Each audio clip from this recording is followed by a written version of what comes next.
Okay, ladies and gentlemen, welcome to Turn Dog Talks To. I'm delighted to be joined by Dan Miller this evening, who is an author and a speaker and business owner and pretty much everything else in between. He's very experienced, got loads of wisdom, and I'm very excited to hear his insight about mistakes and overcoming them. And this is all for the successful mistake. So Dan, first of all, thank you very much for joining me. Hey, my pleasure. I love talking about these business things. Yeah, it's good, and I'm sure you have so much of it to share from all your experience with various things. It's going to be a good one. I must say, I'm rather intrigued to see what you sort of say and have to share with us. So to start with, please give us an insight into you and what you do and that whole jazz. Well, I am at this time author, speaker, and coach. So those are the three things that take up my time. Now, the thing I love most is writing. So writing is my first love. I do everything else just to give me more opportunities, more excuses to write. Now, it hasn't always been that way. I mean, I've done that for about 20 years. Prior to that, I'm an entrepreneur from the top of my head to the tip of my toes. So I did a variety of other things as I just had fun learning business principles and learning internet marketing. So that all came from doing other things like car sales and health and fitness business, other things. But then I found my sweet spot and all the technology that makes it work so easily in now being an author, speaker, and coach. Fantastic. And like you say, the technology these days, you can reach so many people with coaching, and books can be, there's no shelf life on books anymore, which is fantastic with the invent of things like Amazon. And indeed, speaking now, that's moving on to online. There's a lot of conferences these days which are online. You don't even have to get out of your pajamas in the morning. You can listen to amazing people give amazing talks. And that's the way I start my day. I start my day listening to podcasts while I'm on the treadmill. And I usually vary the speed in the podcast so I get at least two or three in during my 60 minutes on the treadmill. Wow. That is a good way to start the day. I'm liking it. I start Yeah. mine with sleepy-eyed reading blogs, but I think the podcast might be the best route to go. I don't have to do any Uh, reading then. Well, I must say, I'm delighted that you're on board, and I'm very excited to hear what you have to say. I've seen some of your interviews, and it's always very insightful. So I hope that you'll start by just giving us a bit of a tale about one of the mistakes that you've made along your journey, how it came about, what happened, and ultimately then how you turned it around and took the steps afterwards into what is obviously a great success, because you're having a great life these days, being a writer and a speaker and a coach. Yes, I love the life I'm living today. Well, I don't think anybody gets to extraordinary success without stubbing their toe a couple times along the way. And I certainly have. But I have a different view of failure than what many people have anyway. I just see it as a part of the learning process. So I don't see it as a stopping point. And I'm always baffled by people who have a failure and then they just give up and stay there, because I have to believe that it's a necessary part of the process to get to ultimate success.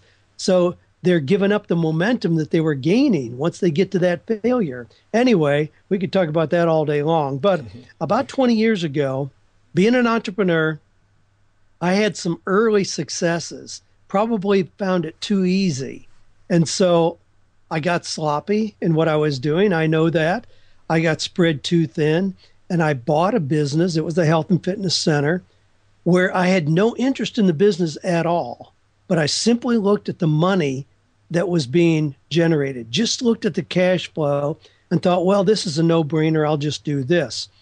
So I bought the business, realized very quickly that I didn't enjoy it, but it was, in fact, a cash cow. But some things happened in that period of time.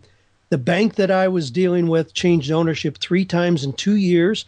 So all the good old boy handshake relationships I had kind of went out the window. New people started looking at the arrangements I had and started getting nervous about some of the open lines of credit that I had. I made some changes in the business too quickly. Changed from the old kind of granddaddy memberships that we used to have, where you sign somebody up for 3 years, get all the cash up front, and then hope they never come back again. mean, that's kind of what that business was built on. And I changed it because I didn't feel good about that. So I changed to a monthly membership. And in the long run, that was a much healthier, more ethical thing to do. But in the short term, it really hurt my cash flow. Well, the combination of the bank getting nervous and the crunch in my cash flow put me in a real untenable position.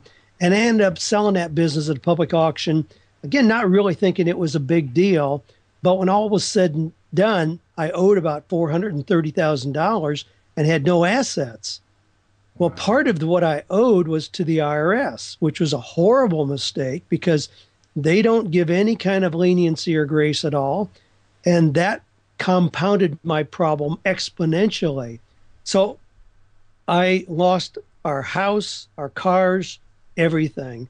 I didn't file bankruptcy because I just was committed that I was going to work my way out of that and keep my word with people that I owed money to and legitimately so. But it took a long time to recover from that. However, in the process of that horrendous experience, humiliating, everything that it was, devastating to our family financially, but in the process, I learned some things about business that I needed to know. And one of those was just the marvelous recognition that you can build a business without having just big buildings and lots of employees. I discovered these wonderful ways to have a business that could grow exponentially without having either a building or employees. And it's wonderful to know that. And so I've taken advantage of things that we can do to leverage intellectual capital. I mean, the things that I get to do today as an author, speaker, coach, I mean, I joke sometimes if people knew what we were doing, it'd be illegal. I mean, I spoke recently to a group of restaurant owners, and these poor guys are trying to figure out how to make a net 4 or 5% profit on what they do. Well, my gosh, I'm used to making 97% or 100% profit, not 4 or 5. I mean, we create an audio CD, cost us 37 cents to produce it. We sell it for $11. I mean, that's 97% profit. Or when I speak, I mean, there's no product to deliver at all. I just speak and get paid exorbitant amounts for that. I mean, how cool is that? And I don't think I would have discovered these things had I not gone through that horrendous experience in a more traditional business. But in that failure, in that experience, it opened my eyes to some new things that I am thrilled that I had the opportunity to learn. That's fantastic, and yeah, it is that traditional sense where back in yesteryear, if you wanted a business pre-internet, you had to have a shop or you had to have a warehouse. There was always that physical entity, and with that, it brought up so much capital. And I suppose that you kind of saw potential money in the health and fitness, but was it not your passion? Where were you before then? What business did you come out of? I at the same time, I had an auto accessories business, and I was teaching as a adjunct professor at the university. So I had other things that were going on anyway. And that's one of the red flags. I got myself spread too thin, but I really, I enjoy physical health and exercise and nutrition, but I don't enjoy going to a gym. I don't enjoy, I see it as a waste of time. Wait on equipment and hang around shooting the breeze with other people. It just takes too much time. I hit the treadmill in the morning. I've got a Soloplex in my workout room, and no waiting. I can be on there. And as I told you a little bit ago, I listen to podcasts when I'm on the treadmill in the morning. So I'm getting that rich input, pure positive input, ideas that are being generated. That's how I start my day. So I wasn't really a good fit for the business that I bought, which is one of the red flags I teach people about today. Don't buy a business unless it lines up with your passion. If it doesn't, it's too much work, it's too much risk. Do something that you're already passionate about and you're halfway home in being successful. Absolutely, and it must have taught you so many lessons. One, don't get in too deep into something that's going to tie up your cash because it can, be devastating not just to your business world but your personal world too. But the second thing is, I'm guessing it helped you appreciate what you had before and what you can have in the future, in this aspect of it's not always about money, not always about going after the cash cow, but find something that you're passionate about, find something that you are good at and you can get up and enjoy. And it led you to, going onto the internet, speaking more, writing, which at the beginning of this interview you said you like writing above all else. So it took that knock for you to ultimately get to where you are. Yes, absolutely. And I'll have to admit too, Matthew, that I had some real advantages even in the middle of that horrendous failure. Because when I see people who go through failure and then they stay down, almost without exception, you can identify things in their life that are missing. And it's not just about money, it's not just about being successful in business, but the things that I had that I see are necessary components of recovering from failure are supportive relationships, uncompromising integrity, vibrant health, optimistic faith, clear purpose. Those are the things that allowed me, and I say that in all humility, but those are the things that allowed me to come back pretty quickly from my overwhelming failure that I went through. And when I see people get stuck, it's because they're missing some of those foundational pieces. That's really interesting that you say that, because obviously you mentioned losing in excess of $400,000, owing money to the tax man, which, they always say, always pay the tax man. If you can pay the tax man, everything else is usually not too bad. But I suppose some people can file for bankruptcy and their moral self will allow that to happen. But I think in this modern age, many of us can't do that. We feel ethically obliged to, if we owe money, we pay that money back. And at the very beginning, you said you don't necessarily understand how some people come across failure and then that be the end. They hit that bump and then they stop. But every now and then you will get these big bumps, like $400,000 lost. What would you advise to someone who goes through something similar, something where everything inside them is just saying, give up, go get a job at a bank, do whatever it needs to do and just look after your family? I mean, it must have been emotionally very draining. You say it was relationships and, being healthy and everything. What was it that simple, or were there other things that sort of helped you get out?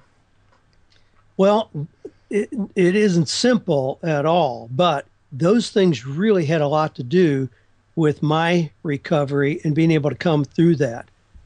I've been married to the most amazing woman in the world for a very, very long time. Her unconditional support, no pointing fingers, criticizing. She could have said, I told you so. There were a whole lot of things that she could have said during that period, but she didn't. She just loved me and supported me and encouraged me. And at that period of time, when I owed all that money, I knew that I had two clear options. I could have gone with a very safe route. I was very employable. I could have just taken a position as a professor at a university. And so let's say that I made $60,000 a year. But that was not appealing to me at all, not for an instant, never, because the math just didn't work. If I owed $500,000, even if I lived with a family, with a wife and three children, if we lived on $40,000 a year, just eked out a living and paid $20,000 on the debt, it would have taken me the rest of my life to ever pay that back. I wasn't interested in that. I wanted something where I jumped right back in the business game again, something where I could potentially, figure out how to have a big shovel so that I could get rid of that debt quickly and go on to success again. So even at that point, there was nothing about taking a safe route that was appealing to me. I wanted to jump right back in the game with no guarantees, just like we do as business people, because I knew that had the most potential to get me back on my feet. And once you are an entrepreneur, it's so much harder to go back to the life before. It's a different breed, isn't it? You like that freedom and you want that confidence. So it is just a case of having faith in yourself, sticking to that passion. And I suppose a lot of people would, when they hit hard times like that, they maybe go into their shell and they don't want to share experiences with other people. Was a big part of it for you actually letting people into that world, not just your wife, but maybe close friends, peers, colleagues, and I guess sharing the burden, sharing the pain, and asking for advice and letting people in. Absolutely. That was unexpected because I was very embarrassed and humiliated. Well, let me give you an example of what happened. I was chairman of the Small Business Development Committee with our local Chamber of Commerce, chairman of the Small Business Development Committee. I went in the next morning after this whole thing went down and I said, look, obviously, I'm not the guy. I'm not the guy to be helping other people in their businesses. I obviously don't know how to run my own. I screwed up. I resigned. And they said, oh, no, no, no, no. They said, now you really are the guy we want. Before, when you were always successful, you didn't have a realistic overview of what people may go through. Now that you've gone through this, you're exactly the person we want to be working with people who are struggling in their businesses. And that was really affirming, Matthew. I mean, that was an amazing, had an amazing effect on me to say, I can still be in the game. These people who are other business people, not only did they not just push me out onto the road to die, they said, now you really have some information that's important. Now we want to work with you even more than before when you were always successful. That was an amazing experience. And I had that in a lot of other situations as well. Absolutely, that must have been amazing. And I think, as a general natural human trait, we don't give people enough credit. We do get embarrassed so easily, and we think, oh, I don't want to share this mistake, or I don't want to share this burden. I'll keep it to myself. I'll lock myself away. You're embarrassed of what people think and what they'll say. But usually when you hit that rock bottom, that's when people show their true colours and say, you know what, like, you can do this, you can actually get through this, and like, we'll help and we'll pull together. And that must have been so amazing to have all these different people say, no, you are the guy and we still have faith in you and you can do it. Doing it on your own, I mean, to do it on your own to get out of $400,000 in debt would have been tough, but doing it with people around you who care and believe, it suddenly makes it more achievable. It really did. You know, right now I've got a friend, I've known him for many, many years, and he's one of those that he was used to $2,000 suits, first class airfare, first class dining, everything, and he's really at rock bottom. But he has, along the way, sabotaged his integrity, his relationships. He has nothing. He doesn't have a place to sleep. Now, I'm helping him out a little bit there just temporarily, but I never experienced that. When we went through that, we would have had 20 places where I could have taken my whole family if we really would have gotten to that point. If we would have been that far down, and we have such rich relationships, I would have never had to worry about a place to sleep or a place or food to eat. Now, we didn't go that way and we didn't end up begging her at all, but knowing that we had that kind of unconditional support was a major part of us being able to rebuild our lives.